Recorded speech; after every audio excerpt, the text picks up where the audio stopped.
maintaining driver focus, surging diesel prices, and cold storage goes high-tech. Pull up a chair and join us as the editors of DC Velocity discuss these stories, as well as news and supply chain trends on this week's Logistics Matters podcast. Hi, I'm Dave Maloney. I'm the Group Editorial Director at DC Velocity. Happy Good Friday and welcome. Logistics Matters is sponsored by Werner. In cross-border shipping, experience is everything. With more than 25 years of trusted expertise in Mexico, Werner moves your freight seamlessly across the border. Their bilingual teams handle the customs and compliance, so you don't have to. Get the reliability your supply chain deserves. Become a customer today at choosewerner.com. As usual, our DC Velocity senior editors Ben Ames and Victoria Kickham will be along to provide their insights into the top stories of this week. But to begin today, we've turned the calendar to April, and many of our listeners may not be aware that April, among other things, is National Distracted Driving Awareness Month.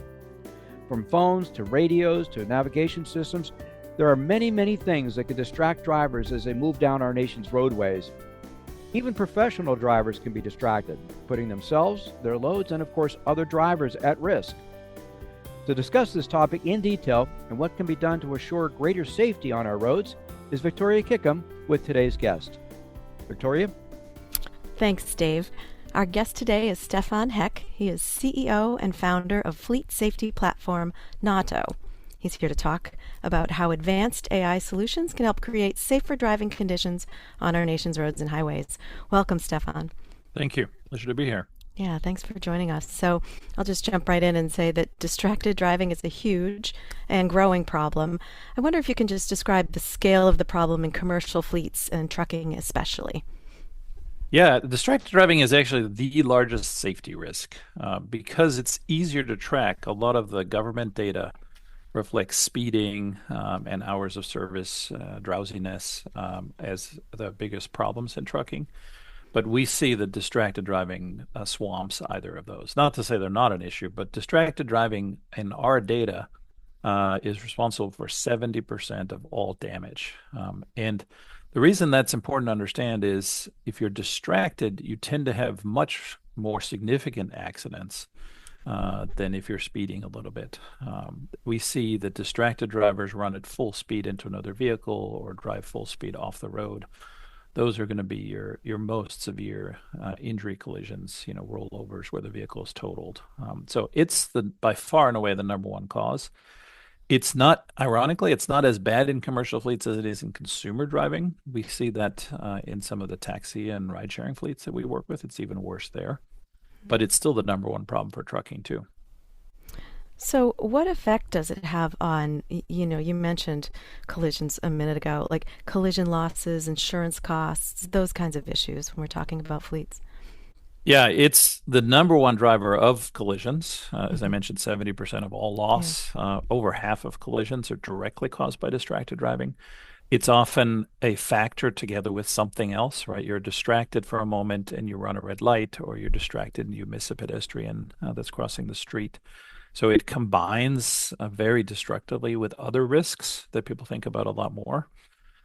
It also is the most underestimated. You interview a driver, you say, hey, are you ever distracted? And if they're honest, most people will say, well, yeah, occasionally. But I've done this survey a lot, and most people think it's, a couple times a day, 1 or 2 seconds. The data for commercial fleets shows it's 7 times per hour, and it's typically 4 to 6 seconds, but we've seen as long as 30 seconds. So 30 seconds of distracted driving is about 20 football fields of distance at highway speeds. So you've gone a long way. And if you ever had that experience driving on the highway where you missed your exit because you were thinking about something else, that's a perfect example of how serious distracted driving can be. And translating that to insurance costs, it's the majority of your insurance cost. Your premiums are really driven by the most severe high loss incidents, and that's all driven by distracted driving. So reduce distracted driving, and you can significantly reduce your insurance cost, and through that, your operating expenses. Yeah, so let's talk about the solution here. You're an AI company. Artificial intelligence is being applied, all across logistics and transportation. I'm wondering, how is it being used in this sense, to improve road safety? And how might it be different from more traditional solutions, traditional telematics or traditional dash cams, that kind of thing? Yeah, it's being applied by recognizing dangers in real time. And that can be both a danger out ahead of you, the lights changing to red, or the vehicle ahead of you is braking, or there's a pedestrian crossing the road. But importantly, AI also allows you to understand what the driver's doing in real time. So are they holding a phone? Are they talking to a second person in the cab? Are they falling asleep? Are they, distracted by the radio? I will say about 80% of all distractions we see are digital devices. So there's a lot of different kinds of distractions, but the number one thing is going to be your mobile phones and tablets. And typically a commercial vehicle will have a tablet for work and a personal phone that the driver has. And so you've got double distraction possibility there. And what AI does is basically it recognizes where the driver's looking, what the driver's holding, are they interacting with that tablet or phone, and how does that, in the best systems, how does that correlate to what's happening outside? Because, briefly changing your radio station, if you're on an empty highway with nobody around you, isn't a big deal, and we've all done that. Mm-hmm. But checking your phone while something's happening in front of you, you're coming up on a traffic jam or the road curves, and you're going to run off the road if you keep driving straight. Now that's a serious danger, and people underestimate how quickly risk rises. We see that if you're holding your phone, it's about 8 times more dangerous than normal driving. If you're actually texting, so you're doing something on your phone or dialing a phone number, you're 23 times more dangerous than normal driving. But if you do that while there's something happening in front of you, a vehicle braking or a pedestrian crossing, now you're 2,600 times more dangerous than normal driving. And, nobody has a good enough guardian angel to survive those kind of 2,600 against you odds. Yeah. So that's where you really have to be careful. And the powerful thing about AI in the vehicle, and this is where it's game changing relative to the previous solutions, is you can actually do predictive risk analysis. So, in the Nauto system, for example, we look 5-6 seconds into the future and say, is this turning into a dangerous situation? And the reason that's so game changing is if I detect it 6 seconds ahead, even with a second of reaction time or so, now you've got, 4 or 5 seconds to do something to avoid that risk. And sometimes it's really simple, right? You just change lanes, or you get your eyes back on the road, or you can brake. There's so many options as long as you have those 4 or 5 seconds left to do something. And in most cases, we see drivers are able to completely avoid any kind of collision and therefore any kind of loss. You do have, in most AI systems, you do have the ability to capture data. So you'll get the benefit of a dash cam as well. It will record a serious event. But the advantage of AI is it's not continuously recording. So you still have driver privacy, right? You're not being watched by somebody. You're not being recorded. You really are just getting real-time warnings before something bad happens. And if you respond correctly and avoid the collision, no recording, no harm, obviously, to anybody. So that's why if you see traditional telematics, you typically get about 5-10% reduction in collisions. Mm-hmm. Dash cams, if you do a lot of coaching, you can get 25% reduction. But the best AI systems are getting 70-80% reduction in collisions, which is really transformative.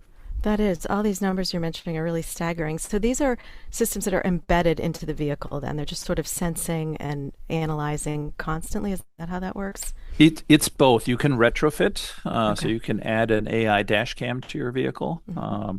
But increasingly, yes, to your point, many trucks now include either camera or radar-based. In the future, I think we'll also see LiDAR-based systems that using lasers to exactly measure distance. And all of those systems are able to detect hazards outside. More recently, and it's now required in Europe, it's not required in the US yet, to have inward driver distraction monitoring, because that's an important part, right? It's not just, is there a hazard in front of you? If you're paying attention and a hazard happens in front of you, as long as the driver's already seeing it, already swerving, already braking, that's actually not a big risk. It's that moment when the driver's not paying attention, coupled with a danger outside. So how effective is all this at reducing collisions and improving driver behavior? You gave a statistic a minute ago, but I wonder if you can kind of elaborate on sort of the benefits of this type of technology. I mean, the benefits are really fast. Even if you take sort of the average system, you're getting 50, 60% reduction in driver risk in terms of, how often are they distracted? How often are they speeding? In our data, we see that change is almost instant. Literally within 2 or 3 days, we see 80 to 90% reduction in driver risk in terms of they're learning how to be great drivers in just a couple of days.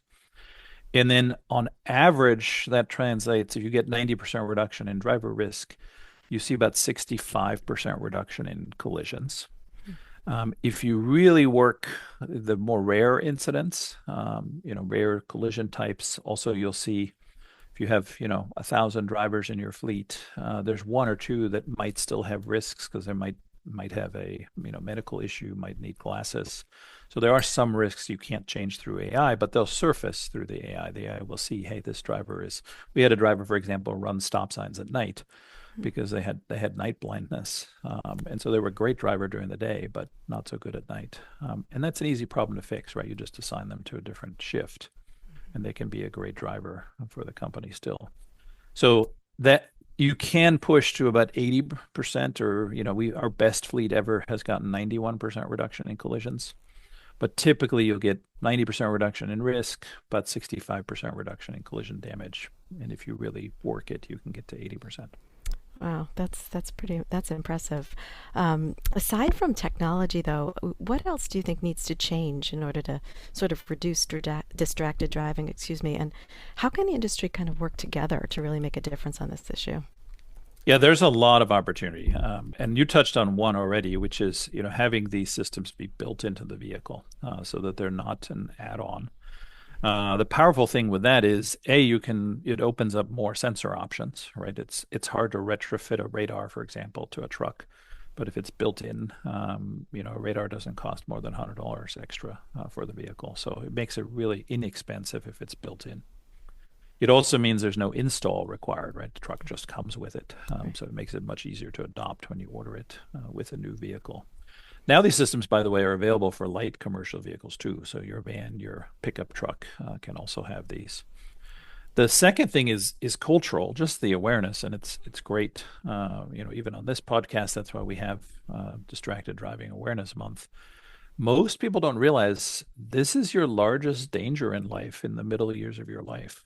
You're more likely to get hurt or seriously injured through distracted driving than anything else. Infectious diseases, cancer.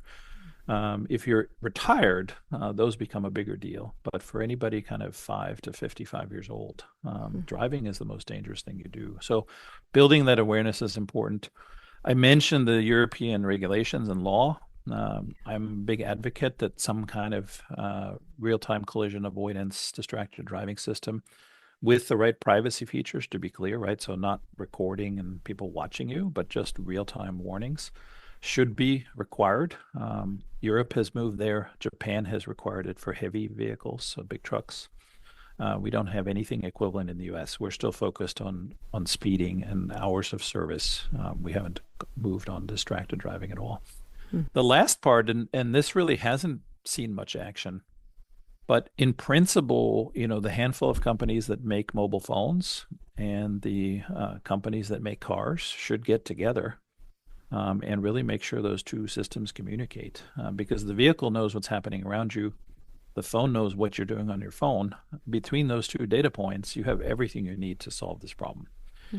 And it's much better than these hands-free laws, which, I'm also for, but hands-free laws only solve a part of the problem because it isn't just your hand occupied, it's your mind being occupied, right? You can use a hands-free system, but if you're thinking about the conversation you're having, you can be just as distracted as if you were holding your phone. And it's also the moment in time. So as I mentioned earlier, if you're on an empty highway, checking the map or changing the radio station is perfectly safe. So it's really a question of not ban the phone and remove it from the vehicle, but it's make sure they're using it only moments when it's safe. Another urban example is, if you look at your phone while you're stopped at a red light, that's illegal in 28 states, I believe. But really, the risk is almost zero. You're not going to hit anything if you're stopped at a red light. You slightly increase your risk of getting rear-ended because the light might change to green. The guy behind you assumes you're going to go. and then winds up rear-ending you because you're stuck there looking at your phone. So it's not zero risk, but it's so small that really it's much easier for somebody to say, hey, use your phone safely rather than to say give up your phone entirely for your entire trip. That's going to be hard for most people. Yeah. Well, it sounds like a lot of progress and a lot of potential, but still a lot of work to be done on this topic. It's still the number one cause of collisions and crashes. So Crazy. we've Yeah. definitely have a lot of work to do. I'm grateful to get a chance to talk with you about it, and hopefully, if you take nothing else away from this discussion, it's put your phone away when you're driving on a busy road. Absolutely. Wise words. Stefan, thank you so much for being our guest today. We really appreciate your expertise. My pleasure. Thanks for having me. We have been talking with Stefan Heck of Nauto. Back to you, Dave. Thank you, Stefan and Victoria. Now let's take a look at some of the other supply chain news from the week. And as the war against Iran continues, we see the immediate impacts in our supply chains, including the price of oil that everybody's seen gas prices rise. And Ben, that's causing also a surge in the price of the diesel fuels that power our transportation networks. Exactly so. It's been going for a month now, and we've been covering some of the various impacts of the violence in the region there on global freight flows, container shipping, of course, oil tankers. But this week, as you were implying there, we are learning about how some of those effects are hitting logistics flows domestically within the United States. And that's because, as we're saying, that global oil flows have been disrupted. That introduces uncertainty to the markets. You get higher prices per barrel, and then that you get higher prices at the pump, both gasoline and diesel. For most of our listeners, diesel is the one that really catches your eye. Diesel prices have risen 55% year to date in these first 4 months, reaching $5.37 a gallon on average for the week ending March 28th. That's the highest weekly national average since 2022, according to DAT Freight and Analytics. And sort of more strikingly, it includes a jump of $1.31 per gallon just compressed over the last 3 weeks alone. Changes of that magnitude and that speed are really hard for the market to adjust to. They certainly are, and there's been quite a jump in recent weeks. So, how are those rising fuel prices actually affecting the trucking sector? Right. And so Dat said that maybe it's obvious, but a lot of drivers are simply not driving their trucks right now. They're going to sit this out a little bit. The available number of trucks posted on the firm's load board, it fell across all three equipment types. They look at dry van, refrigerated or reefer, and flatbed. Each of those categories reached their lowest number of truck posts for the 13th week of the year in at least 10 years of that data. But at the same time, demand for moving freight has actually remained steady. It even rose just a little tick last week. So, following your basic supply and demand laws, fewer available trucks hauling same amount of freight is going to push the freight rates higher. And we saw that. Those trucks that are still driving are charging rates. For example, there's an average of $2.34 a mile for dry van, and that's up about 6 cents over the past week. Also, though, truckers, the ones who are driving, are changing their behavior on the roads. This is according to Dean Croak. He's an industry analyst for Dash Freight. He said truckers are responding to fuel prices by cutting deadhead miles. Of course, that's when there's nothing in your trailer and you're going to pick up the next load. Looking for lighter loads and slowing down. At current diesel prices, slowing from 75 miles an hour to 65 saves roughly 8 or 9 cents per mile in fuel. So it's tough to predict geopolitical events nowadays, just a little bit. But even if recent reports are correct that the US and Israel might end their bombing campaign in Iran in a couple of weeks, experts say those oil flows will take a while longer to normalize, especially if that Strait of Hormuz is still disputed. So we may have this situation on our hands for some time to come. Yes, Ben, that makes sense. That even if the conflict ended today, it's still going to have an impact with us for months and maybe even longer. It sure is. It's really interesting. I mean, if you see trucks driving a little slower on the highway out there, it's amazing how many steps it follows to get to that kind of concrete effect. Yeah, but then that will affect hours of service. So it's a catch-22 in a lot of ways for these truckers. It's a great point. We'll be sure to keep covering it. Thank you, Ben. And Victoria, what is cool is hot right now. And that goes for the automation designed to operate in cold storage environments. And you have a new article on that very topic. That's right, I do. And this is in response to a lot of different trends occurring across the industry right now. So, first and foremost, rising e-grocery sales and growing investment in domestic food production are fueling demand for cold storage warehouse space nationwide. And companies are responding in a variety of ways. That includes building state-of-the-art automated facilities, as well as adding technology that can kind of make existing refrigerated and frozen space sort of easier to manage. And as you say, I looked into this trend for a story in our April issue, and I found a couple of examples that illustrate how quickly and technologically the cold storage landscape is changing. It certainly is, and there does seem to be a lot of activity in cold storage recently. Can you tell us about a couple of the projects that were in your article? Yeah, absolutely. So earlier this year, third-party logistics service specialist DHL Supply Chain announced that it's going to work with real estate developer RL Cold to build more than 5 million square feet of temperature-controlled facilities across North America. Initial sites in that network will be in Lakeville, Minnesota, and Mount Laurel, New Jersey, and they're going to add additional sites based on customer needs and regional market demand. Now, those facilities will feature a variety of advanced warehouse technologies, but that'll be based on the customer that they're working with. These announcements also follow other recent cold chain expansion by the broader DHL group. In December, DHL said its DHL Global Forwarding subsidiary would invest $1.5 million to expand its cold chain facilities near Los Angeles International Airport, as just one example. And that expansion, is part of an effort to grow the subsidiary's pharmaceutical, life sciences, and healthcare business. And that project will incorporate a lot of advanced temperature control systems as well. The other project is between inventory drone provider Corvus Robotics and grocery retailer Kroger. Now, Corvus launched a cold chain drone solution in February, and Kroger is one of the first major customers using it. These are autonomous inventory drones that can operate in sub-zero temperatures, which is a unique offering in the industry. Now, these are flying drones that capture information on pallets quickly, and they help speed the inventory counting process. And as just a point of comparison, the drones can count inventory about 10 times faster than humans can.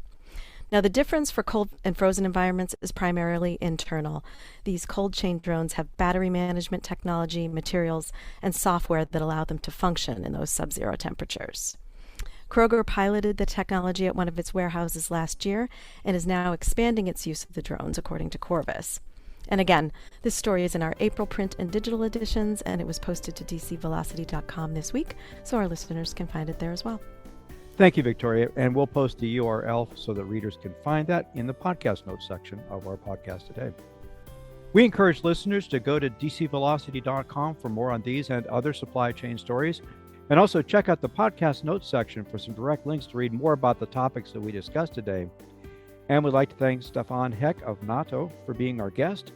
We welcome your comments on this topic and our other stories. You can email us at podcast@agilebme.com.